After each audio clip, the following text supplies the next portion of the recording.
Am I the a-hole for getting my new coworker fired for falsely accusing me of being racist? Hi, I work in healthcare and this has been a huge stir among my coworkers, and most are hugely divided. This was sometime last year, and I waited a bit for anonymity's sake. I work in the ER as a nurse. There was a new nurse working who was in her first week working with me that day. I was talking to the CNA about a new patient I had just got. I should note, this patient's name includes either a racial slur or a racist nickname for their race. I don't want to elaborate on what their name is for patient privacy. I know it's not great to say it, but hypothetically you could think of it as being Mr. Ching Chong. So I said to the CNA, I need to go check on Mr. Mrs. Blank. The new nurse gave me a crazy look and said, I can't believe you just called your patient that. I tried to stop her and explain that, hey, that's actually his name. But she kept yelling and cussing at me, calling me a racist. It was super embarrassing and it got the attention of several staff members, patients, and visitors. After she calmed down and breathed for a second, the CNA told her that it's the patient's legal name. She looked in disbelief, and she was shown their chart. She awkwardly laughed and apologized, but the damage was done. I went to HR right after my shift ended, and they fired her within an hour. She was in her 90-day period, and they figured it wasn't worth it to keep her when she had already created a hostile work environment. Several coworkers have defended her and said she thought she was standing up to racism. I think she should have let me freaking speak after she said, I can believe you said that, because I was about to tell her that it was their actual name. I don't think screaming and going off like that in the workplace is appropriate anyways. Am I the a-hole? I need some peace of mind on the subject. Now for the top comments. But she kept yelling and cussing at me. Several co-workers said she thought she was standing up to racism. Not the a-hole. She didn't just get fired for calling you a racist. She also made a huge scene in a professional setting with patients around. Not the a-hole. They fired her for her lack of professionalism. She behaved incredibly unprofessionally, and she was fired for that.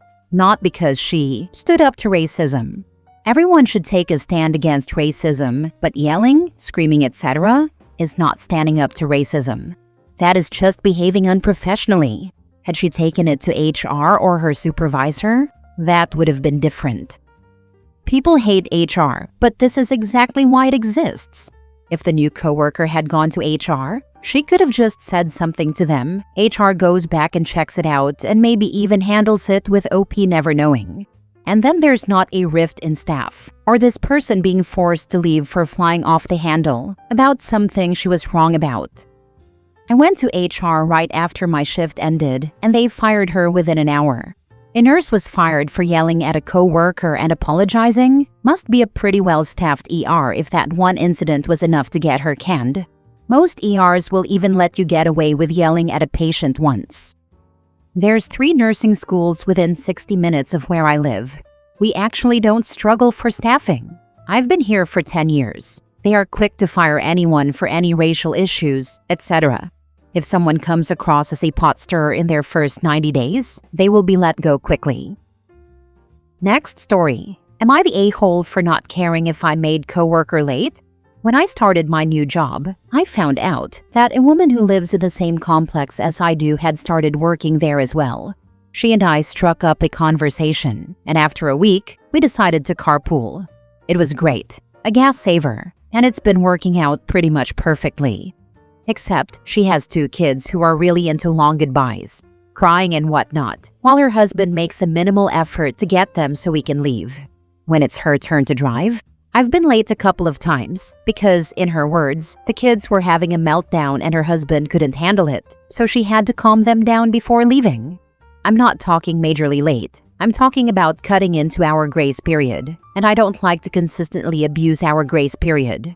Well, this morning when I bent down like I do every morning to say goodbye to my baby boy, he climbed out of his bed, curled up around my arm, and put his head on me before going back to sleep. So I stayed there and let him sleep for another 15 minutes. She was calling my phone, and I kept telling her I was on my way. I finally got there, and she asked me what happened. I told her, and she got mad and asked me how I could make her late because of a damn cat. I told her we've been late before because of her children, and she absolutely said that was not the same thing, and I shouldn't compare it, because that's just an animal. I said, well, that animal is my baby, and anytime he needs me, I'm going to be there. So if that's an issue, I understand if you don't want to carpool anymore. She didn't say anything else on the way to work, but I heard through office gossip that she told people I made her late because of a cat. Laughing out loud. I'm fine with not carpooling with her anymore. Edit. He is 4 months old. He's about 3 pounds. He's a void, completely black with a tiny whisper of white on his belly. He's the cutest little thing. I wanted to post a picture, but it wouldn't let me. His name is Lucky. I just wanted to happily vent because I'm fine ending our carpool relationship. Wasn't my idea in the first place. I have PTO, I have an excellent attendance record, and I'm also good at my job. So if I decide to be late because of my cat, I can absorb the blow with no impact. If I choose to be late or take a day off because of my cat, that's exactly what I'm going to do. Turnabout is fair play. Fair exchange ain't no robbery. And a million other things my father used to say. The people in these comments have shown me that some folks are way too comfortable being disrespected, tucking their tails between their legs and walking away. You don't get to treat me a certain way and then dictate how I respond. For those of you who live your life that way, more power to you, but I'm not the one. Now for the top comments. Stop carpooling. Exactly. It looks like this arrangement isn't working for either of us. Let's go back to commuting separately. Not the a-hole, and I definitely would have bailed on that carpool the second time she made me late. She's pretty much lacking in self-awareness. Totally agree here. Funny how her kid's drama is fine, but a cuddly kitten nap is outrageous. Lucky's got more chill and empathy than she does. Not the a-hole. Oh, so her kid's crying is a valid reason to be late, but your emotional support furball doesn't count? Nah. If we're playing the empathy Olympics, it goes both ways. You gave her the same grace she expected from you. If she can't handle that, then yeah, solo rides it is. Enjoy the playlist. That's exactly what I'm talking about. I don't like her music anyway, lol. Next story. Am I the a-hole for not leaving my planters or landscaping when I move? So I'm moving soon. I bought a house and I can't wait. Recently, the people who bought my current house stopped by, which I always thought was a no-no unless you're selling to people you actually know, which is not the case. The reason for their visit was because they want me to leave my lawn decorations, including my planters, and they also want me to landscape the lawn for them. They said they saw pictures of the lawn from last year, and that it was one of the selling points, and they want me to do this at no extra cost to them. I told them no, that the planters were very expensive, and the cost to buy the plants and do the work was more than I wanted to take on, especially when I have a new lawn that I need to take care of. They said they may need to back out of the sale if that's the case. Here's the thing, I know a few things about real estate.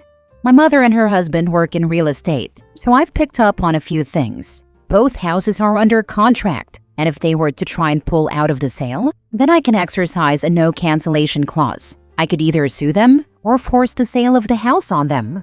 I told them this as well. I also told them it's a small lawn, and between the two of them, it wouldn't take long to do, and they can add their own touches. They called me an a-hole, and one of my neighbors told me I should just do it to leave the house on a good note. I told them I'm already leaving on a good note because I'm scrubbing all the rugs, washing the windows, painting, fixing holes, and doing a general deep cleaning. So, am I the a-hole for not leaving my planters and landscaping when I move? Not the a-hole. I would contact my listing agent and talk to them about this. That buyer should not be coming around talking to you about anything outside the contract. I was always under the impression that you are not supposed to have any contact between both parties, and if there is anything that needs to be discussed, it goes through the agents. If you are selling to someone you know, then it's different. But this is not the case, so to me they have done a couple of things wrong. Not the a-hole. If the sales contract did not say that planters were being left, there is no obligation to do so. Landscaping the lawn is the new owner's responsibility. Again, unless there is a provision saying otherwise, which would be weird, but very noticeable. They are demanding what they want, not what they are entitled to. Tell the neighbor he can help them and be on great terms with his new neighbors, if you even speak to them again. I think the only reason the neighbor is on their side is because he doesn't want me to move. But I did tell him to help them since he really does nice work. His lawn looks better than mine. Next story. Am I the a-hole for winning my mom's storage unit at auction instead of giving her the money to save it herself?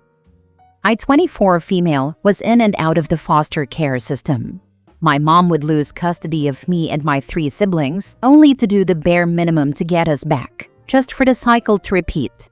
I eventually aged out of foster care, went to college, and moved to another state. I still check in with my mom every week. She was diagnosed with heart failure, which came on from other terrible decisions. I offer support when she reaches out, whether it's with money, food, etc. Most of the time, I don't hear back. And when I do, it's usually because she wants something.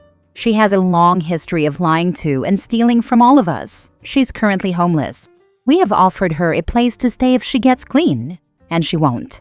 After we turned 18, we reconnected with our extended family, grandparents, and cousins, and those relationships have become important to us. A couple of months ago, she called me in a panic at 2 o'clock in the morning. She said her storage units were about to be auctioned off, that she wasn't even behind on payments, and that the owners were trying to scam her. She needed $1,000 immediately because there were only 15 hours left before the auction. I told her I'd check in the morning once I got to work and see what I could do. The next day, I did some digging and looked at the contents of the storage units. What was listed broke my heart. Family photos, vases from great-grandparents, personal documents, birth certificates, social security cards, my mom's clothing and tools, and everything from my grandmother's house. She passed away just last year. I decided to bid on the unit myself and ended up spending nearly $1,200 for it. Afterward, I spoke to the owners, who told me they'd been trying to help my mom for months, discounts, payment extensions, etc. But eventually, she just stopped answering them. They said they had no other option but to auction it. I was devastated. My siblings said that if I hadn't stepped in, all of those memories and important documents would have ended up in a stranger's hands. My siblings were relieved and grateful. But my mom, she accused me of violating her trust, told me I emotionally robbed her, that I stole from her and said I was a mistake. She even claimed our grandparents would be ashamed of me. I ended up taking a few days off work, drove out of state to the unit, and went through everything. I only kept what belonged to me and my siblings, photos, documents, anything tied to our family history. I didn't throw away a single item of hers. Instead, I rented a new storage unit just down the road, moved all her belongings there, and paid 3 months in advance. I gave her all the information. Now I'm stuck with this heavy feeling. I can't shake the guilt, like I crossed the line or sank to her level somehow. But at the same time, I couldn't bear to see everything important to us vanish, especially knowing it would probably happen again in 6 months. Am I the a-hole for buying the storage unit out from under her? First off, you are not the a-hole, not by a long shot. Next, from this internet stranger to you, I am so sorry for this painful situation. I know this is a difficult time for you and your family. Most importantly, though, please take the time to be very gentle with yourself during this time. It sounds like you're carrying a big burden with you. Other people's words and pain, memories that perhaps aren't yet healed, and many other things. The heavy feeling you said you're stuck with, the guilt and concern you feel, are very real feelings, and I hope you truly give yourself space and grace to feel them, to cry, to vent, and even to laugh when needed. I wonder if the feelings you describe might also be a sort of grief. Grief over the situation, grief over your mother's health, grief over the evident pain your mother is experiencing in life that led things to get this bad, and even grief over an innocence or just a time in your life that you may realize isn't there anymore. Consider also being deliberate in the language you use to describe what just happened. Buying it out from under her sounds different than a reframe like saving important family treasures and helping the family. Are there ways you can describe this differently in the words you use? Are the things mom is saying actually being spoken from her place of pain and fear, not from her truest sense of love? Lastly, again, I am sorry for your situation here and sincerely hope that things get better. Thank you for taking the time to write such a meaningful post. I appreciate your kindness, as it has helped me see the situation as it is. There is a lot of truth in what you've written. Working on myself has been a journey that will never end. I honestly felt all right until she called me. The things she said broke my heart. I do not want to hurt her.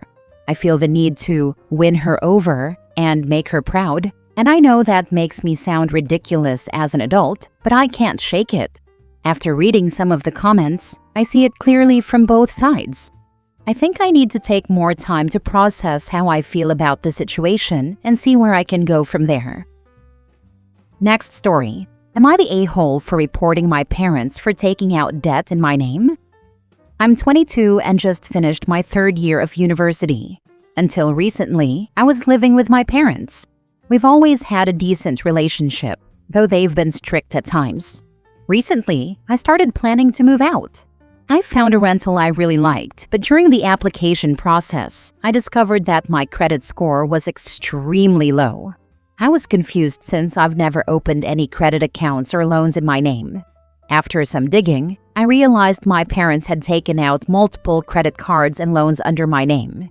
It totaled around $60,000. I hadn't known about any of this, and they never gave me access to the mailbox, and I wasn't receiving any bills. When I confronted them, they said they did it during a tough financial period and planned to pay it off, but had fallen behind. They insisted I was overreacting and that this was temporary. I asked them to take full responsibility and clear the debt. I also asked for more independence in the house while I figured things out, including being allowed to have my boyfriend visit or stay over. They refused both. They told me I was being disrespectful and that I had no right to make demands while living under their roof.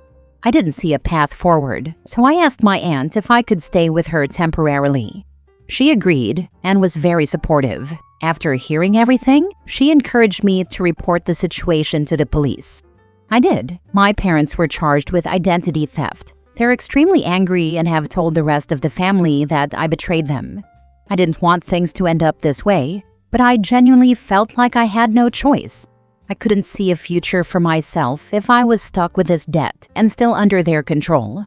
I feel guilty because I know this will have long-lasting consequences for them, but at the same time, I feel like I need to protect my future. Am I the a-hole for involving the police and pressing charges against my own parents? Not the a-hole. If you don't want to be charged with identity theft, don't commit identity theft. Yeah, that's right. Thanks. I really appreciate your response. Don't forget, besides the illegal activity, they tried to sabotage your future. Your family has no reason to be upset with you for looking out for yourself when you were abused financially, especially to the tune of $60,000. Not the a-hole. And please make sure to lock your credit as well as NCTUE. NCTUE handles utilities and isn't always covered just by locking your credit reports. Not the a-hole. They would have ruined your credit. It's already ruined as it is. I'll need a miracle to cover it back.